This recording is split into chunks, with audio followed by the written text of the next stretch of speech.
बिहार विधानसभा चुनाव में जनसुराज को अपेक्षित सफलता नहीं मिली, लेकिन इस हार को जनसुराज और प्रशांत किशोर ने अंत नहीं बल्कि ठहर कर सोचने का अवसर बनाया है। चुनावी नतीजों ने भले ही तात्कालिक रूप से झटका दिया हो, पर प्रशांत किशोर की दीर्घकालिक लक्ष्य आज भी उतने ही स्पष्ट और आक्रामक हैं। बिहार की राजनीति में शीर्ष पर पहुंचने का सपना अब भी जनसुराज के एजेंडे में सबसे ऊपर है और इसी सोच के तहत प्रशांत किशोर ने एक ऐसा फैसला लिया है जो आने वाले वर्षों में सियासत की दिशा तय करेगा। प्रशांत किशोर ने जनसुराज के मौजूदा संगठनात्मक ढांचे को पूरी तरह भंग कर दिया है।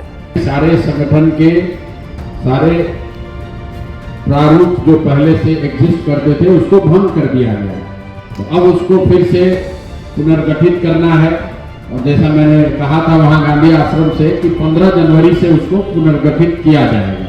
प्रयास ये है कि पिछले 3 साल में जो कुछ भी हुआ उसको देखें, उसका मूल्यांकन करें, उसमें जो सही है उसके साथ आगे बढ़ें, जो उसमें कमी रह गई उसको सुधारें या उसको हटाएं। यह फैसला पहली नजर में चौंकाने वाला लग सकता है, लेकिन इसके पीछे जल्दबाजी नहीं बल्कि रणनीतिक धैर्य है। फिलहाल बिहार में कोई बड़ा चुनाव सामने नहीं है। ऐसे में जनसुराज ने नए क्लेवर में संगठन खड़ा करने का मन बनाया है। जनसुराज का फोकस ऐसे समर्पित, भरोसेमंद और जमीनी कार्यकर्ताओं की फौज तैयार करने पर है जो सिर्फ चुनाव के समय नहीं बल्कि रोजमर्रा की राजनीति में सक्रिय भूमिका निभा सके।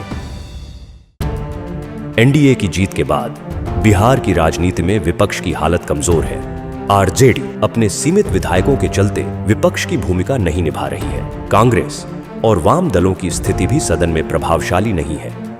ऐसे माहौल में सरकार के खिलाफ एक मजबूत और निरंतर विपक्ष की भूमिका के लिए जनसुराज तैयार है, जो बिहार के 13 करोड़ लोगों की मुद्दों की लड़ाई लड़ सके। जनसुराज सिर्फ एक वैकल्पिक राजनीतिक विचार के रूप में नहीं बल्कि आम जनता की आवाज के रूप में भी खुद को स्थापित कर रही है। प्रशांत किशोर दोगुने जोश के साथ जनता के बीच रहेंगे, संघर्ष जारी रखेंगे। बिहार की धरती पर नई सोच और नए विकास की कहानी लिखना, हर नागरिक के जीवन में सुधार लाना और आने वाली पीढ़ियों के लिए मजबूत नींव तैयार करना ही पीके का अभियान है।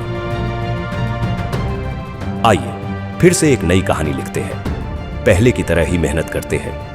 यकीन है कि हम सब की मेहनत और सब्र आने वाले कल की सबसे बड़ी ताकत बनेगी।